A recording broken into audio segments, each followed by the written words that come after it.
Le Barça est officiellement en crise. Non, plus sérieusement, victoire 1-0 de la Real Sociedad face au Barça. Et dans cette vidéo, on reviendra sur le déroulé du match, mais aussi le fait honteux, l'arbitrage honteux durant ce match. Je ne sais pas comment l'expliquer, mais avant le match, j'avais dit que je ne sentais pas du tout ce match et mes doutes se sont clairement confirmés. Avant le coup d'envoi, je voyais des gens dire, des Barcelonais dire, on va gagner 4-0 facilement, mais non en fait.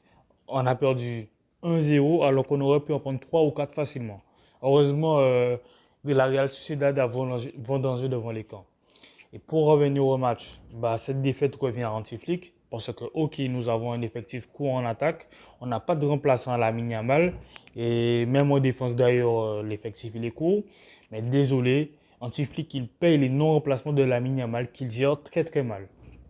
Par exemple, contre l'Étoile Rouge de Belgrade, Lamine Yamal joue 90 minutes alors que le match il est plié. Donc tu vois que le match il est plié, mais tu continues à le faire jouer. Donc personnellement, la gestion de Lamine Yamal côté anti-flic, moi je la comprends pas. Personnellement, moi je comprends pas. Mais bon, je dirais tant mieux. Comme ça permettra aux dirigeants de peut-être se bouger durant cet hiver. Et à un moment, il va falloir aussi arrêter de recruter des milieux de terrain. On empile les milieux de terrain alors qu'on en a 1000. À un moment, on a compris quoi.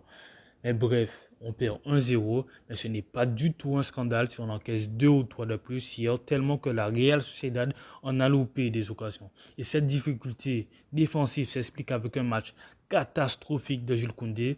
Défensivement et offensivement, ça n'a pas du tout été bon, mais il faut aussi dire qu'il n'a pas du tout aidé défensivement et offensivement avec un Fermin Lopez.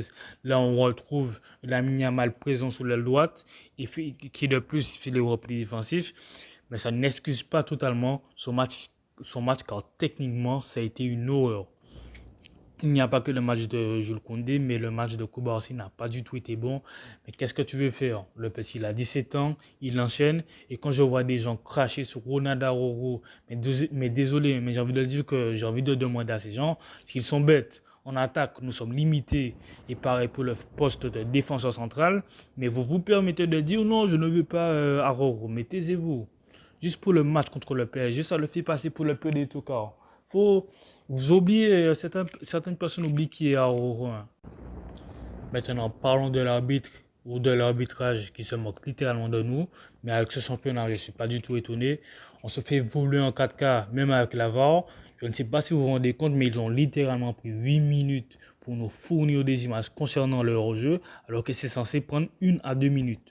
Au début, je me suis dit qu'un hors-jeu est un hors-jeu. Donc, si Lewandowski est hors-jeu de 1 mm, c'est hors-jeu.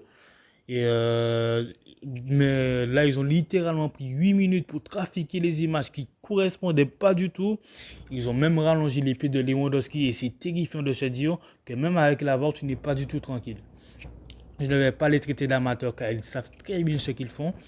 Et pour moi, cette action change la physionomie du match. Car à ce moment-là, nous étions pas mal dans le match. Et même si on mérite de perdre ce match, et d'ailleurs, nous avons cadré aucun tir et c'est honteux. Mais ce n'est pas une raison pour le scandale d'hier.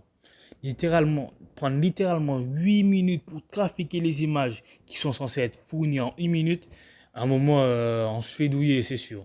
Cette défaite se résume avec un Fermin Lopez en tant qu'ailier qui n'a rien apporté, avec l'absence de Lamine Yamal qui manque cruellement offensivement, ce qui impacte directement Lewandowski, mais aussi Jules Koundé qui a été catastrophique.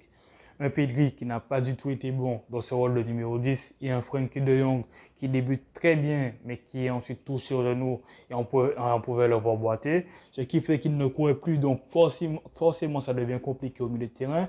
Et pour moi, il aurait dû être remplacé au moment qu'il a été touché. Mais globalement, c'était une défaite méritée. Il y a eu trop de déchets techniques et de passes simples loupées.